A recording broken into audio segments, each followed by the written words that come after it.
देखिए, ऐसा है कि दिल्ली में जारी विरोध प्रदर्शन यह गंभीर चिंता का विषय है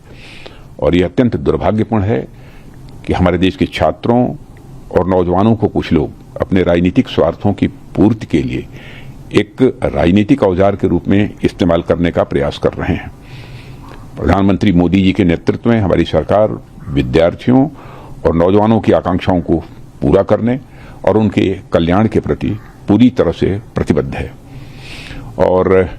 हमारे छात्रों की हर चिंता को सुनना और उसका समाधान करना ये हम सब की जिम्मेदारी है। मुझे पूर्ण विश्वास है कि भारत के जागरूक, परिपक्व और हमारे विवेकशील नौजवान ऐसे भ्रामक प्रयासों को भली भांति समझते हैं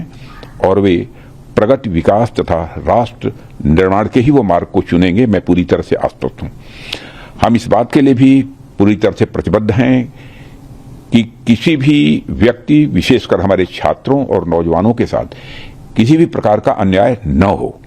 और विपक्ष के कुछ नेताओं द्वारा मैन्युफैक्चर्ड एक सेंस ऑफ एंगर, आक्रोश लोगों के अंदर केवल जनता, विशेषकर बच्चों के नौजवानों को भ्रमित करने और गुमराह करने का मैं मानता हूं कि यह असफल प्रयास है। युवाओं की भावनाओं और उनकी चिंताओं के प्रति हम पूरी तरह से संवेदनशील हैं और यह संसद का सत्र इस समय चल रहा है। सरकार ने हर मुद्दे पर सार्थक बहस करने की भी बात की है और कई बार अपनी बात को दोहराया भी है, मगर विपक्ष संसद में नहीं बल्कि सड़क पर मुद्दों का समाधान करने का मैं मानता हूं अनुचित प्रयास कर रहा है और लोकतंत्र के मुद्दों पर चर्चा करने की जगह संसद भवन है, जहां विपक्ष अपनी बात कहने के लिए पूरी तरह से स्वतंत्र है। इसलिए यदि विपक्ष गंभीर है तो मौजूदा मानसून सत्र को सुचारू रूप से चलाने में व्यवधान न उत्पन्न करे और संसद में जिन भी मुद्दों पर वह चर्चा करना चाहता है वो मुद्दों पर चर्चा करे और सदन का और सरकार का ध्यान आकर्षित करे।